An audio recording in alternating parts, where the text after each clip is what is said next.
Buenas noches, mi nombre es Sandra Milena Cruz Avendaño, soy estudiante de la licenciatura en inglés como lengua extranjera de la Universidad Nacional Abierta y a Distancia UNAT.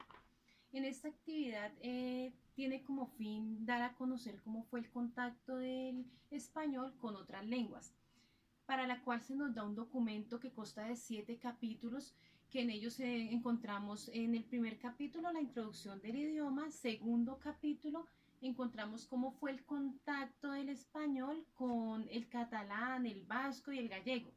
En el tercer capítulo encontramos cómo fue el contacto del español con lenguas africanas. En el cuarto capítulo, cómo fue el contacto del español con lenguas indígenas. Quinto capítulo, el contacto del español con lenguas europeas. Sexto capítulo, encontramos cómo fue el contacto del español con el inglés en Estados Unidos. Y por último, en el séptimo capítulo encontramos pues las conclusiones de este documento y un resumen de los principales cambios que caracterizaron al idioma español. Para entender mejor este contenido, quise centrarme en el capítulo 6 que nos habla de cómo fue el contacto del español con el inglés en Estados Unidos.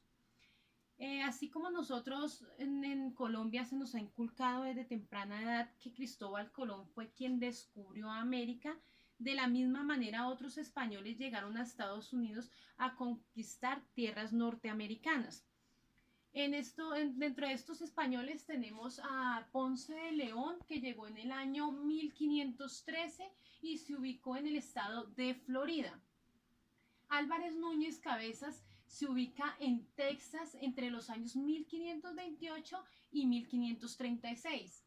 Juan Rodríguez Cabrillo se ubica en la parte de California en el año 1542 y por último Francisco Álvarez y Hernando se ubican en lo que hoy día llamamos Nuevo México.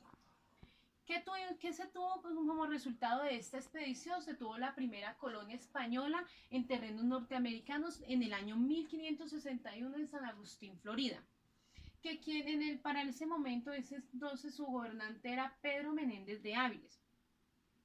De esta manera se llevó a cabo el primer contacto del español con norteamericanos, con esta expedición realizada por parte de aquellos españoles que llegaron a conquistar tierras norteamericanas.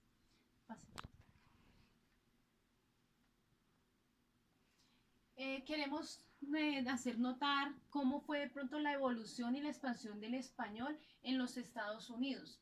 Esta evolución y expansión se dio mediante actores pioneros. ¿Quiénes fueron estos actores pioneros?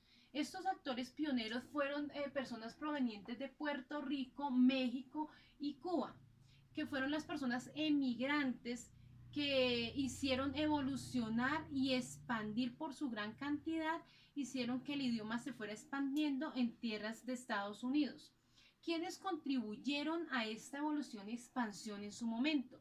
Lo hicieron los políticos y los educadores, que en su afán de hacer una población competente deciden de pronto incorporar el idioma español en las diferentes escuelas de Estados Unidos y por ende obviamente a la población para poder obtener sus votos en el momento de las elecciones.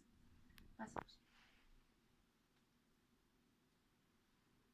Por consiguiente, vemos cómo fue la continuidad generacional del español en los Estados Unidos. Esta continuidad generacional se dio mediante dos grandes grupos. ¿Quiénes eran estos dos grandes grupos?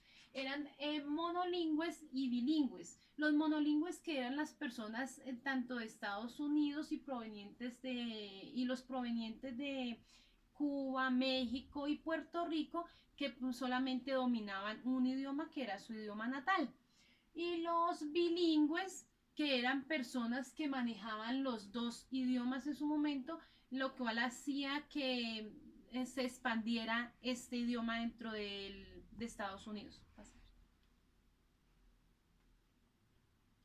Bueno, en esta parte podemos encontrarnos con los aspectos socioeconómicos. ¿A qué se deben estos aspectos socioeconómicos?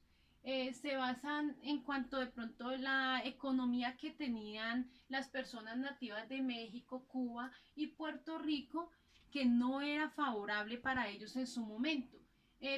Por decir México maneja una moneda muy baja, por tal motivo hace que estas personas que sufren de pronto de algunas necesidades emigren a Estados Unidos en busca de una mejor calidad de vida, al igual que los cubanos y los puertorriqueños, con de pronto un agravante que los puertorriqueños tienen índices altos de violencia en tierras de Puerto Rico, y por otro lado Cuba también sufre una crisis económica, la cual hace que estas personas emigren hacia Estados Unidos en busca de una mejor calidad de vida para ellos y sus familiares. Bueno, de acuerdo al estudio de este documento se pueden llegar a las siguientes conclusiones. ¿Qué conclusiones? Que la historia de interacción con diferentes sociedades se da mediante a la inmigración de estas personas provenientes de otros países, la expedición global, donde hubo encuentro con norteamericanos, al igual la evolución del español debido a los emigrantes de los países nombrados antes mencionados, y aproximadamente pues en el estudio realizado se muestran unas estadísticas en las cuales se puede evidenciar que su cantidad poblacional de migrantes en Estados Unidos asciende a la suma de 53 millones de hablantes de lengua española, lo cual hace que este idioma se siga evolucionando y se siga expandiendo en Estados Unidos debido a la necesidad de comunicación para mejorar en ciertos aspectos tanto norteamericanos como las personas provenientes de otros países. Y por último tenemos que también las personas como políticos, las personas que manejan como la rama del poder, también contribuyen a esta expansión y a esta evolución, ya que se ha notado en varias redes sociales y se muestra por los noticieros que esposas de mandatarios solicitan votos a través de estas redes sociales utilizando el idioma español. ¿Para qué? Para que los inmigrantes que tienen este idioma, que son provenientes de otros países, entiendan su mensaje, por así decirlo, y voten por la persona que ellos desean que en ese momento se realice la votación. Con este estudio nos podemos dar cuenta que tanto en Estados Unidos como en los pueblos vecinos ya se trata de manejar los dos idiomas por la misma necesidad de comunicación que hay. Muchas gracias. Recuerden que les hablo Sandra Milena Cruz Avendaño.